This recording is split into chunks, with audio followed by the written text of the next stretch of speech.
I love great conversations. Hi, my name is Angel Jones. Thank you for joining me on 12-Minute Convos, where I help you create a brand of your own unique real self.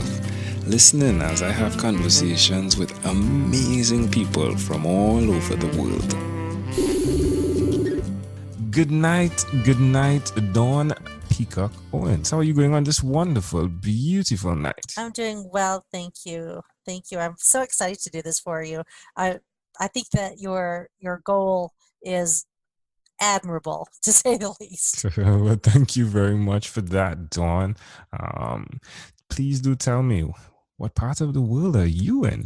I live in Colorado in the U.S. Oh, sweet. And do tell us which of your talents is responsible for us meeting. That would be podcasting. Most definitely, right? You have the gift of gab, don't you?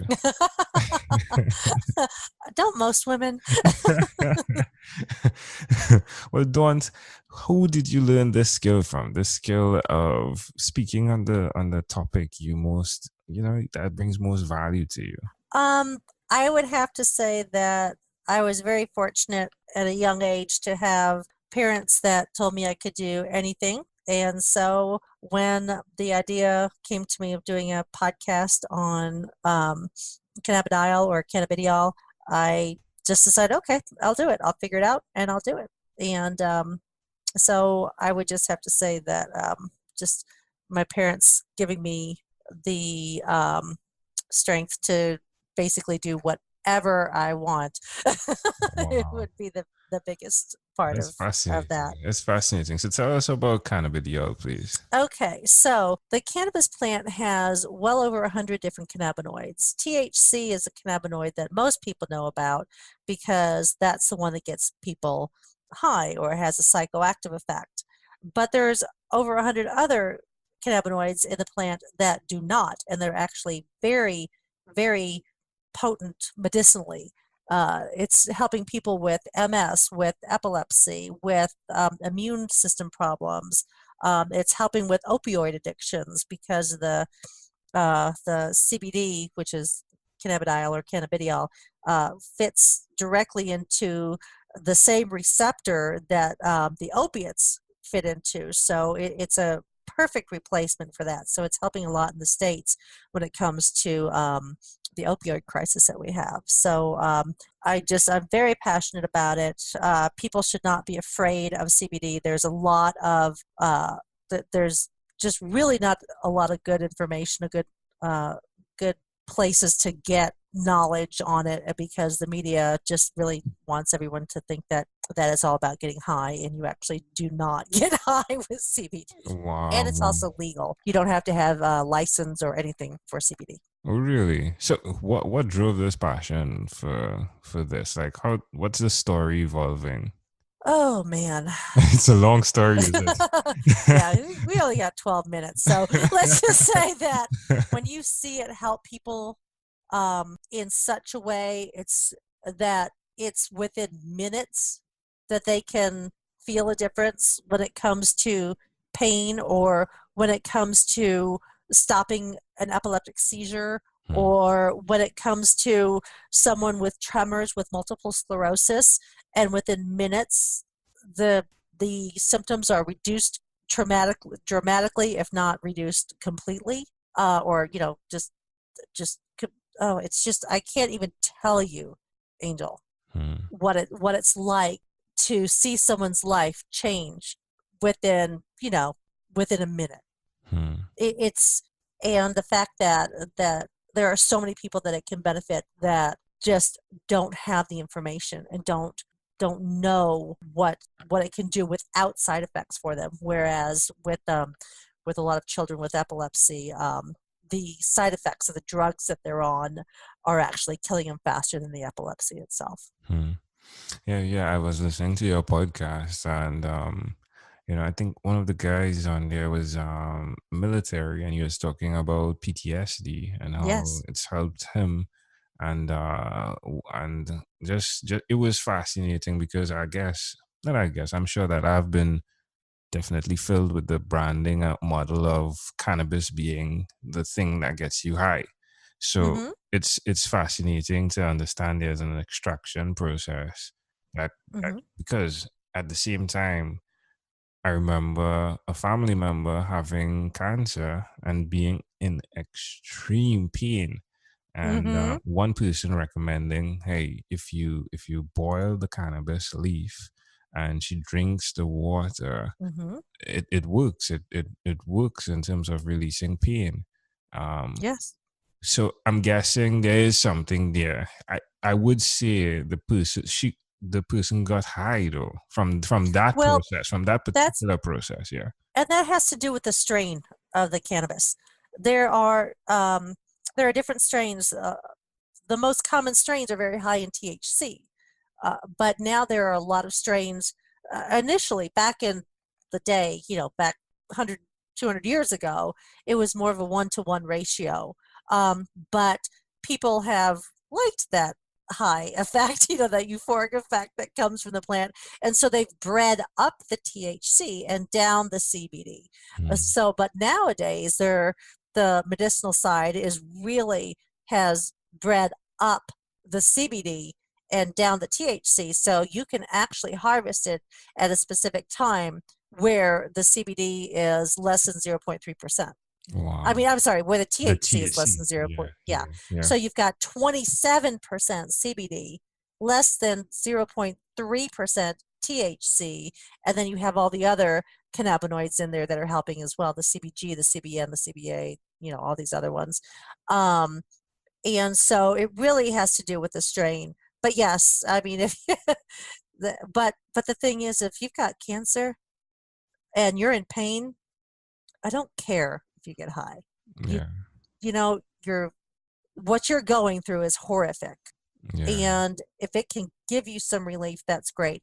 But if you have the right strain or the right product, then there would not be any THC in it, or Yeah. there'd be just a trace, which is legal in the States to have. Hmm. Well, in this industry that you're in, there are definitely the hiccups or the ups and downs that go with it, and the promotion of what you're doing. Why will you continue to repeat this? I mean, being the person that's holding this torch of the power of this medicine, why will you be that person? Because it saves lives without side effects, Hmm. because everyone should have the right to this plant, and because this will give people the ability, which I think is what pharmaceutical companies are afraid of, to literally grow their own medicine for free. Hmm. It's fascinating. Hey, I'll say amazing audience. It's really intriguing what's going on because I'm from the day cannabis was totally illegal. Well, it's still illegal in my country, right? In my neck of the woods. It's pretty intriguing to see it reach a place now where it's being legalized, right? And Mm-hmm. and you're seeing the medicinal values of it. So yeah, And I have to say that the biggest movement is because of mothers of sick children. That is what's making it legal in all these states, is the organization of, they call them canna moms. And the canna moms will camp out on the steps to the Capitol to get their children safe medicine. hmm. Hmm. Well, folks, we're definitely live here with it's a story that I believe will look back next 5 years and say, listen to what she's saying. Well, if you've listened to my podcast, I can get kind of fiery on them. So Oh, it's something I'm very passionate about. yes, yes, yes, yes, yes. So, did you say the name of your podcast? Oh, it's CBD Talk Podcast. Wonderful, wonderful. Well, my friend, tell me one other thing you've done consistently over the last 3 years. Meditate. How does that make you feel? It makes me feel peaceful, and it makes me just realize that there is something bigger than me, that I can just kind of let go and not have to worry. Hmm. Why would you suggest someone out there that's listening do what you've done in that space, in that meditation? Well, first of all, just giving that time to yourself, and no matter what you get from it, it'll be good. So everyone has their own different experience with meditation, but just to be able to calm your mind and to give yourself some time to kind of decompress from the activity of everyday life. There's so much stress in the world, and conflict and things like that. It's just nice to be able to have a little bit of self-care, a practice to where you actually do put yourself first for whether it's 10 minutes or 40 minutes or however long you do. Amazing audience. We are live here with Dawn, a Peacock Owens, right? Check out her podcast, right? CBD, right? The CBD. Mm-hmm. Yeah, definitely check that out, right? You can check out at havencbd.com as well. Dawn, let's switch gears for a moment now and let me invite you into my time machine that is surrounded with beautiful, warm, blue Caribbean water. What is your earliest childhood memory? I think that is actually being at Disneyland with my family. Wow. How old do you think you were? I think I was almost 3, and I remember the tiki room. Well, tell me about the tiki room. So it was a place that you would go. I don't think there was food in there, but it was like a little show, and it was in this building, and they had animated parrots and other type of animals that would sing. And and I was just in awe, and the bright colors and to see talking animals was just something that and in person is something I never expected. I don't think that I would ever have seen, and so I've been a Disney fan ever since. Oh, that's amazing. That's amazing. Well, can I offer an interpretation to the thought picture you created in my mind? It's so often in life, right? I had a conversation recently with a friend, and she said that I do not wear sunglasses because, sometimes you need to take them off so you could see the colors in the world, right? The colors in life. And I love the idea of you being captured and encapsulated by the animation as well as the color of life, and being able to appreciate that in that space. And now it seems as though you definitely take that time to re-energize by appreciating the colors in life. Definitely. If we don't want to live in black and white. And well, it's I want a rainbow. I love it. Yeah, I want a whole rainbow. I don't want to miss any of those colors. If we fast forward to when you were 12 years old, what was your favorite song? Okay, now this is actually tough because when I was 12, that would have been 1978. And so, you've got that combination of disco, which had a lot of great, power to it. And then, but then you also have, which I think is going to have to be my favorite, would be Queen's We Will Rock You. Because it's just such a powerful song. And Freddie Mercury from Queen, wow, what a voice.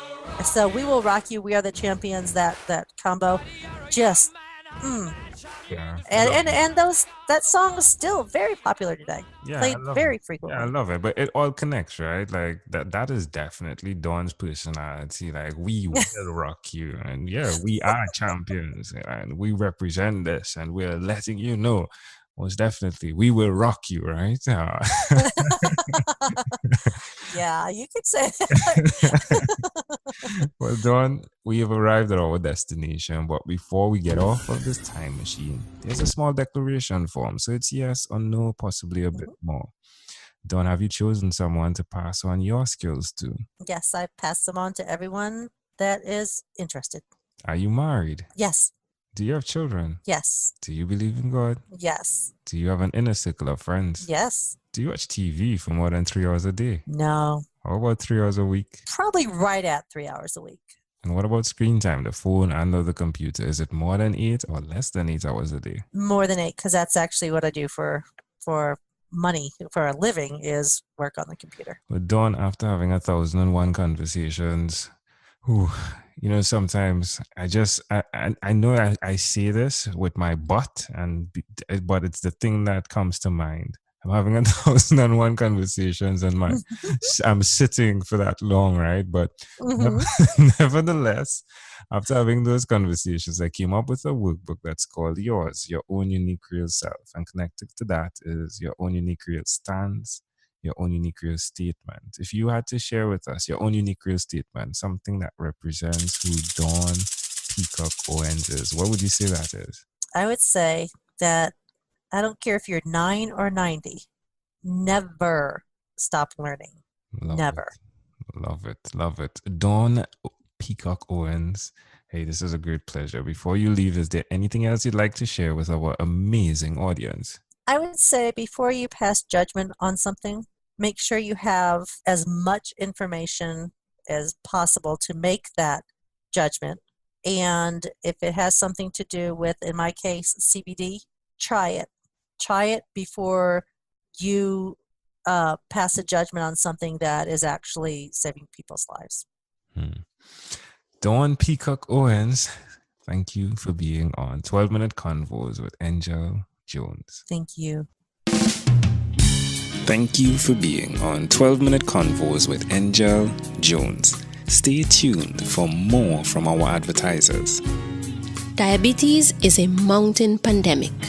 It's a disease that's not acute but chronic. Similar to this rhyming method, I have simplified the definition, the signs and symptoms, and the complications of diabetes for both adults and children in my books, Poems for Patients, A Focus on Diabetes, and The ABCs of Diabetes for Children. These books are available on Amazon.com, and for more information, you can visit my website, poemsbyaj.com. That's poemsbyaj.com.